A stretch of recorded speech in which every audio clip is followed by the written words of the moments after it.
Hello everyone, welcome back to the official channel of IMU International. The IELTS listening test, you'll hear 4 recordings, and you have to answer 40 questions. Remember, you only hear the audio once. Let's get started. Section 1. You will hear a conversation between a man and a woman discussing a train ticket. First, you have some time to look at questions 1 to 5.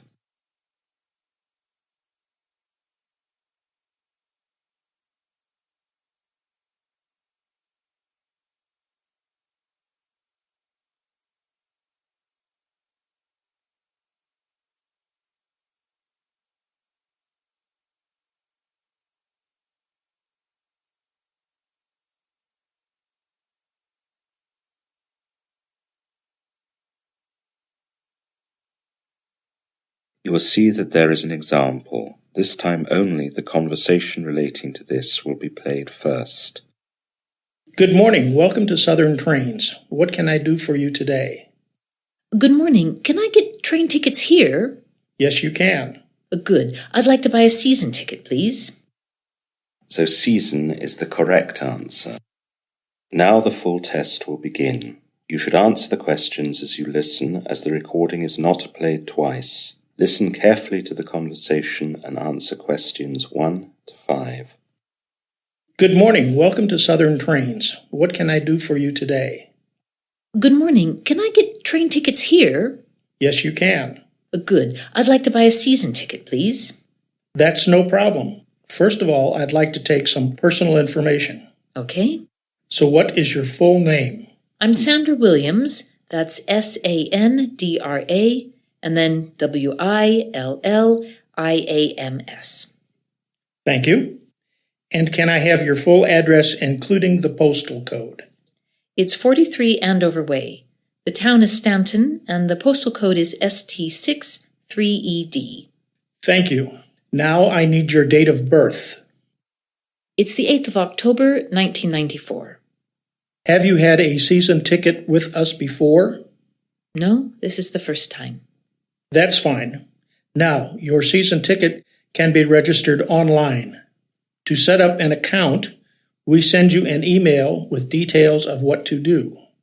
So, can I have your email address, please? I'm not that keen on giving out my email address. I get too much spam.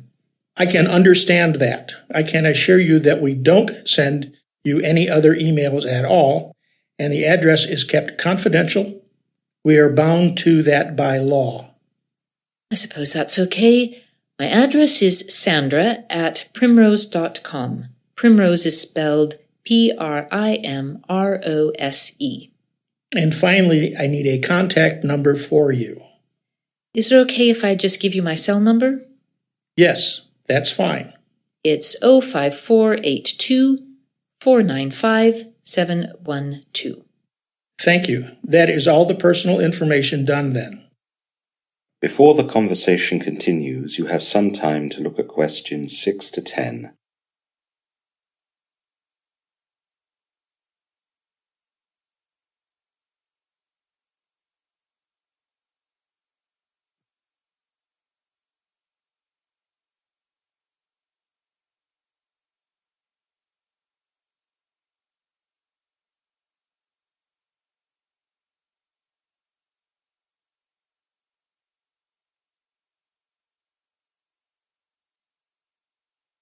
Now listen carefully and answer questions 6 to 10. Now I need some details about the season ticket. What journey do you need it for? I've just got a new job in Bexington, and I've quit my old job in Petersfield. I was thinking of driving to the new job, but there's always too much traffic when you pass Amberton. I thought the train would therefore be better for the commute trip from here in Stanton. I think you're right to do that. Trains don't get held up by traffic jams. Do you want just that route? For a little more, I can get you a ticket for the whole region. I'm not sure yet. I'll see when you give me the actual prices. Of course. Now, the price also depends on the timings. Off-peak is much cheaper, of course. That's for leaving after 9:30 in the morning and for not returning between the hours of 4 and 6 in the afternoon. Saving money would be good, but I'll need a peak ticket. I'll need to keep normal work hours and also not be too late back home to look after the children when they get back from school. Another way to save would be to buy only a weekday season ticket and not travel on weekends. Would that be good for you? Let's think. I do have some family near my new job, but I don't think I'd travel too often by train at weekends there. I'd probably drive with the family. The weekday thing would be an excellent option for me. Okay, I'll make it that. Finally, would you like first class, second class, or variable class? What's the variable class? That is something for frequent travelers. Travelers get 12 individual journeys a calendar month in first class, and the rest of the month in second class. That way you can treat yourself from time to time when you're tired or get some peace and quiet when the train is busy. I think I'll go for that. I hate it when there are too many noisy kids on a train. So, now for the prices.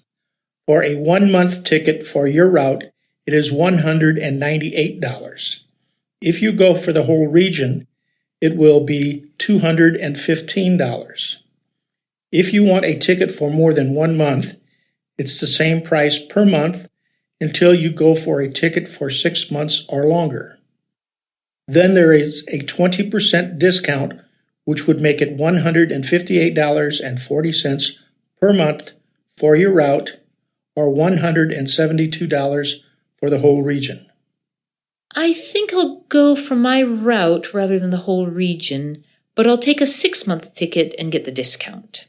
That's fine. It'll be $158.40 then. I've just put in all the information. Please wait for a couple of minutes for the computer to process the order. The ticket will then be printed out. Where would I go to catch my train here every morning? Is it still platform 4? It used to be that one, but it's changed now to 7. When you come through the entrance, there are 6 platforms right in front of you. That's where platform 4 is. To get to yours, go right as you come in, and you'll find it just beyond the wall on the right side of the station. Okay. That is the end of section 1. You will now have half a minute to check your answers.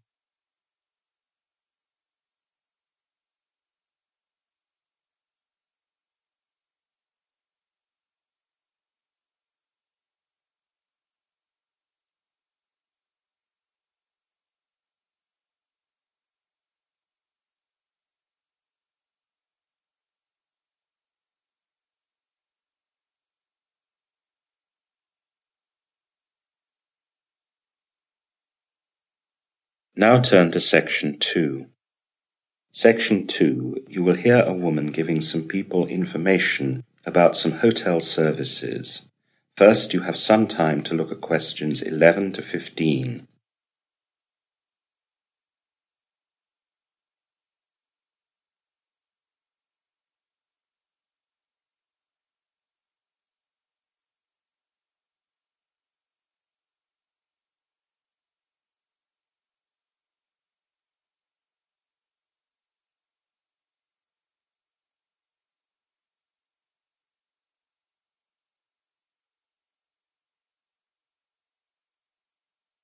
Now listen carefully to the information talk and answer questions 11 to 15. Hello, everyone. My name is Anna. I'd like to welcome you all today to the Paradise Hotel, and I'll tell you now a little about the services we have on offer here. As you've probably noticed, the Paradise Hotel is built on a hill, and so its design reflects that. Our hotel is on 7 levels, and I'd quickly like to explain what can be found on each level.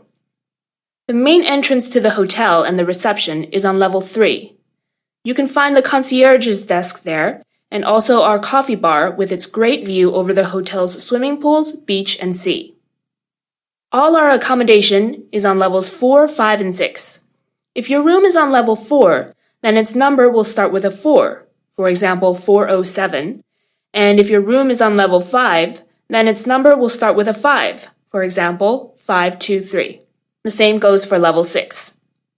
Level 7 gives access to the spa and treatment area. If you'd like to book a treatment there or just use some of the facilities, call it from the phone in your room or just go down and speak to the staff there. Level 7 also gives access to the swimming pools and beyond them the beach. Both the beach and the swimming pools have sun loungers where you can lie and enjoy the good weather. There are also snack kiosks and bars found around the pools and beach. Moving up from the reception level, level 2 is where all the hotel restaurants are. There are 3 to choose from. First, there is the chef's restaurant where you can eat breakfast, lunch, and dinner from the buffets provided. If you'd prefer to eat a la carte, the Eastern restaurant does Asian specialties such as Thai, Indian, and Chinese food, and the Ocean restaurant specializes in seafood and fish. Again, places can be booked for the Eastern and Ocean restaurants from your room phone, or you can book at reception on level 3, or just go to the restaurant itself. Level 1 has our fitness area.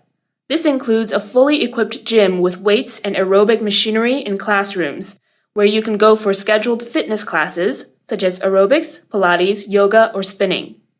The schedules are all posted at the fitness area's reception and at the main hotel reception. You now have some time to look at questions 16 to 20.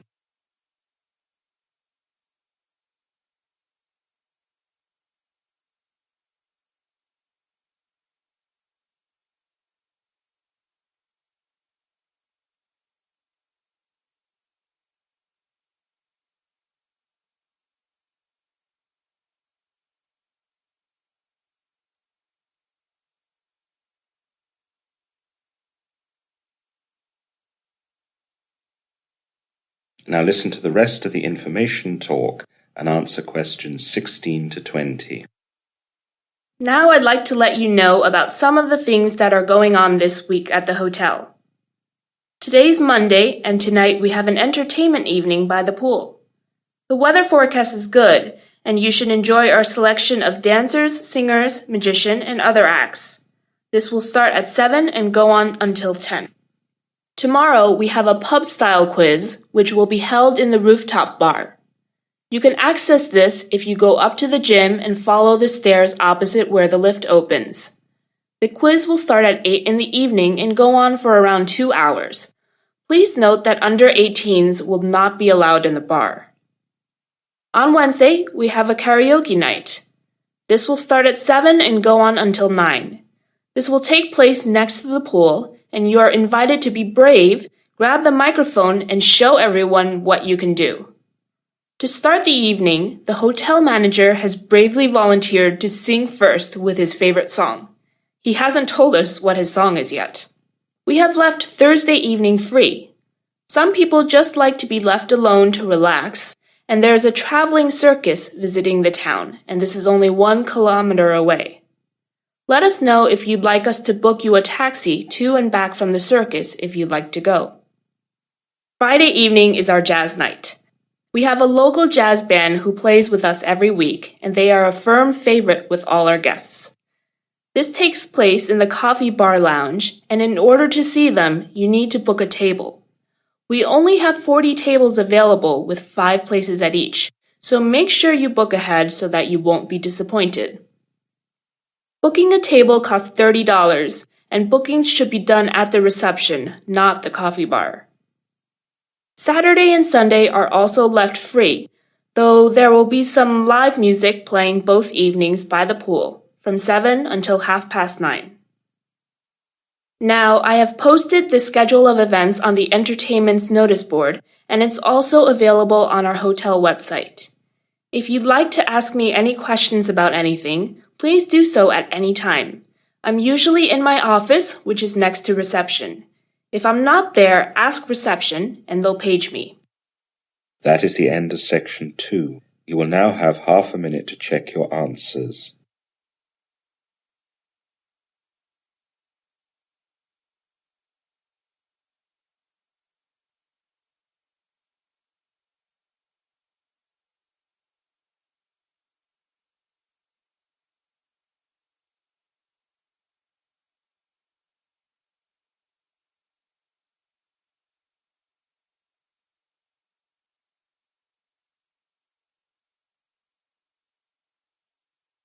Now turn to Section 3. Section 3, you will hear 4 students discussing their geography project. First, you have some time to look at questions 21 to 25.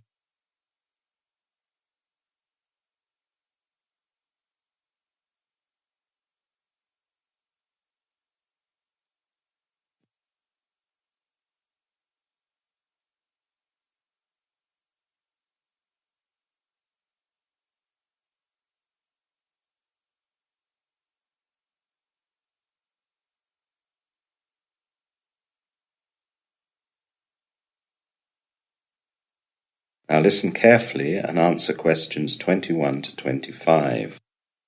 Hi Alison, how are you? Hi Tony, I'm good. Are the other two here yet? Not yet. Oh, here they are now. Hi Greg, hi Sophie.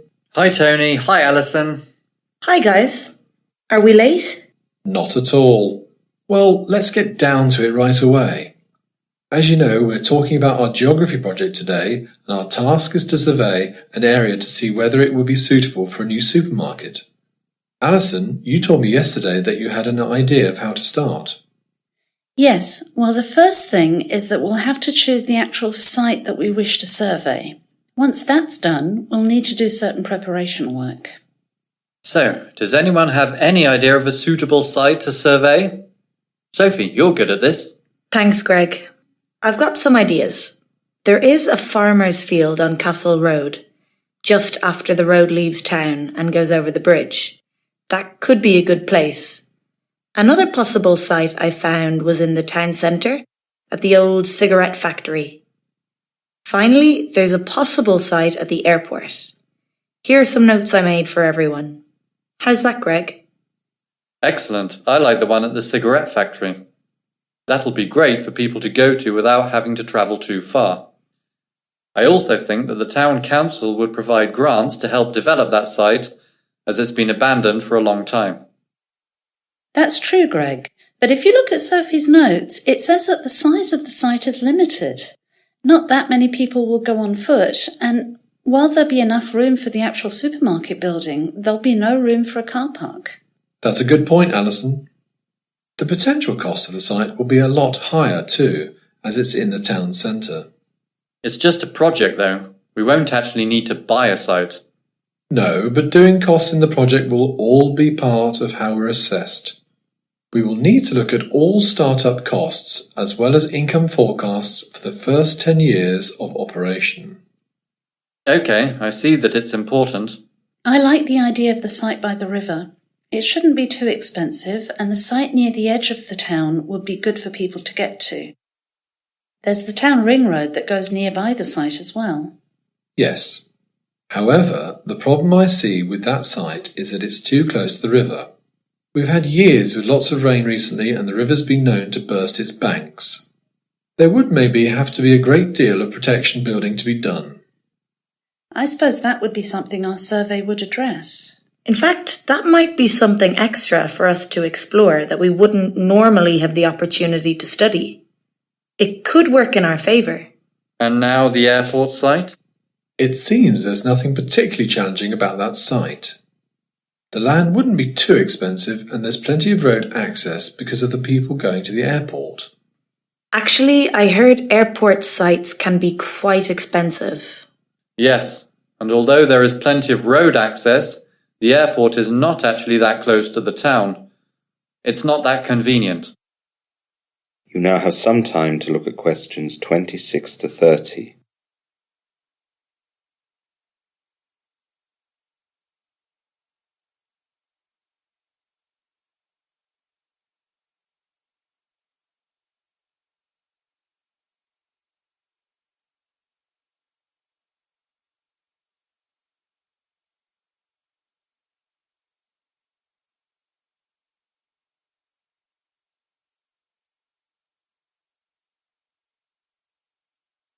Now listen to the rest of the discussion and answer questions 26 to 30.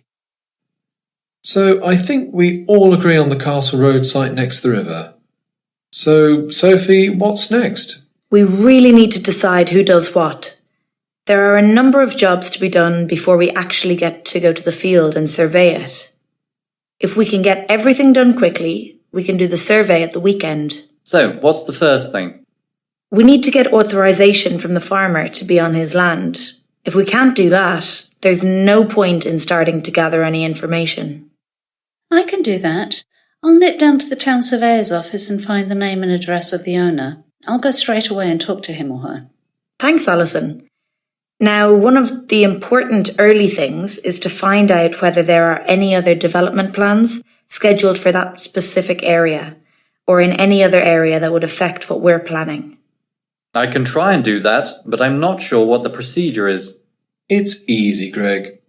You just go down to the surveyor's office again and ask for all proposed plans for that postcode. I can text you the postcode later. Thanks, Tony. That's my job organised then. Now, when we start to survey the field, we'll need certain equipment. You asked about equipment, didn't you, Alison? I spoke to Professor Johnson yesterday and we can borrow all the necessary equipment from the department. I'll check that all the equipment is free at the weekend. Good. Anything else? Yes, Professor Johnson also told me that we have to pay a £200 deposit for the equipment. I don't have that kind of money. I can pay the deposit as long as I get it back. My parents have just put some money in the bank from a job I did for the summer. I can get it from the bank when we need it. It should only be for 2 days, Tony. We can get everything done in that time. OK, I'll pay the deposit and pick up the equipment from the department. Don't get it just yet. We have to get the authorization to be on the land first. OK. So, if we can get all these jobs done over the next 3 days, we can meet again on Thursday. If all is okay, we could get the equipment on Friday and survey the field at the weekend. Good. Well, thanks everyone. I'd better be off. Bye. Bye. Bye. That is the end of section 3. You will now have half a minute to check your answers.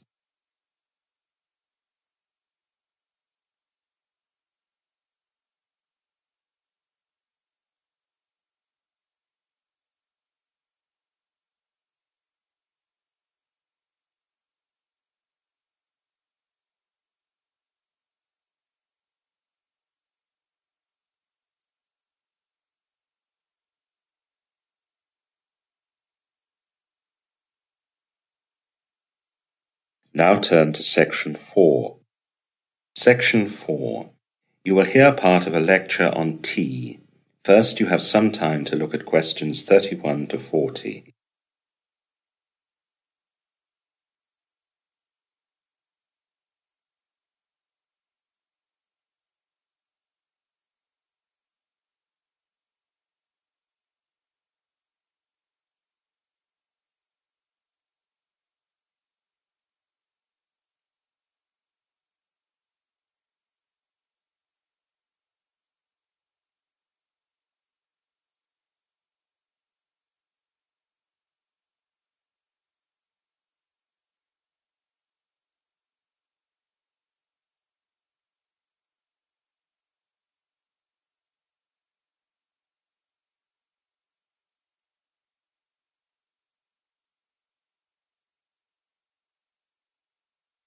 Now listen carefully and answer questions 31 to 40.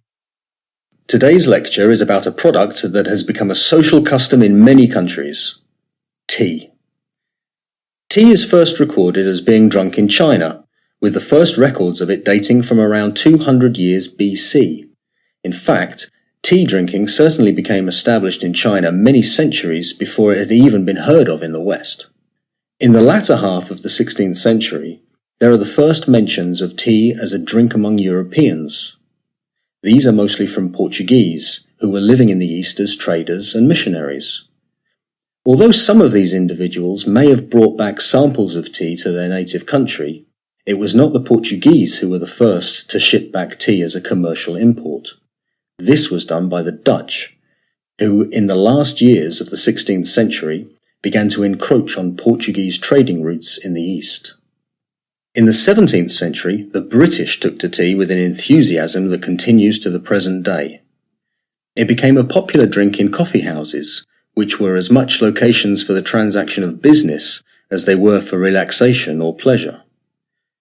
Coffee houses were thought to be the preserve of middle and upper class men, as women drank tea in their own homes, and then tea was still too expensive to be widespread among the working classes. In part, its high price was due to a punitive system of tax. The first tax on tea in the leaf, introduced in Britain in 1689, was so high at 25 pence per pound that it almost stopped sales. It was gradually reduced until as recently as 1964, when tea tax was finally abolished. British politicians were forever tinkering with the exact rate and method. During the 18th century, there was an equally furious argument about whether tea drinking was good or bad for the health. Wealthy philanthropists in particular worried that excessive tea drinking among the working classes would lead to weakness and melancholy. Typically, they were not concerned with the continuing popularity of tea among the wealthy classes, for whom strength for labour was of rather less importance. The debate rumbled on into the 19th century, but was really put to an end in the middle of that century, when a new generation of wealthy philanthropists realized the value of tea drinking to the temperance movement. In their enthusiasm to have the working classes go teetotal, tea was regularly offered at temperance meetings as a substitute for alcohol. Today, tea is a staggeringly popular drink all over the world. Although many people perceive the UK to be the biggest tea consumer, they only make up 6% of world tea consumption, which is the same as Russia. Japan, another traditional tea consumer, makes up 5%. Chinese consumption outstrips these countries with 16%, but India is the largest consumer with 23%. The rest of the tea consumption across the world is shared around the rest of the world. Producing tea is a careful process. For optimum taste, the best quality teas are grown at tea gardens at an altitude of 5,000 to 7,000 feet above sea level. It begins with plucking, the removal of the ripe parts from the tea plant, Camellia sinensis. Pluckers are specially trained to only select 2 leaves and a bud. Plucking is maintained at about 7-day intervals. The plucked leaves are collected in baskets, taking care that the leaves are not crushed by overloading. The leaves and buds then need to be withered. During the withering process, the leaf is induced to lose moisture to prepare it for further processing. Normally, this is carried out by spreading tea leaves thinly on troughs, through which warm air is circulated by fans. The average length of the withering time depends greatly on the quality of the leaf peculiar to the region where it has been grown. When satisfactory withering has taken place, the leaf is ready for rolling. This process uses grooved rollers that twist the leaves, break them up, and take out the juices. Leaves pass through 3 to 4 such rollers, getting reduced in size and their cells broken up to enable fermentation. Normally, the tea ferments or oxidizes from 60 to 100 minutes, depending on the leaf quality. The character of the tea develops significantly during the fermentation process. The next part of the process is drying. The objective of drying is to arrest fermentation and remove any dampness from the tea. After completion of the drying process, the tea becomes fully black in color. The teas are then sorted, graded, and packed. The tea is sold at auctions to traders, who then employ tasters to decide how the teas should be blended to create the specific brands or retail requirements. That is the end of section 4. You will now have half a minute to check your answers. That concludes today's IELTS listening mock test. How did you perform? Compare your answers with the key provided to see your estimated band score. If you're ready to take your preparation to the next level, join us at IMU International. From intensive IELTS workshops to free student visa consultancy, we provide the expert guidance you need to succeed in 2026. Visit our centers in Navsari or Billamora to start your journey today. Don't forget to like this video and subscribe for more professional training from IMU International. Good luck with your studies, and we'll see you in the next session.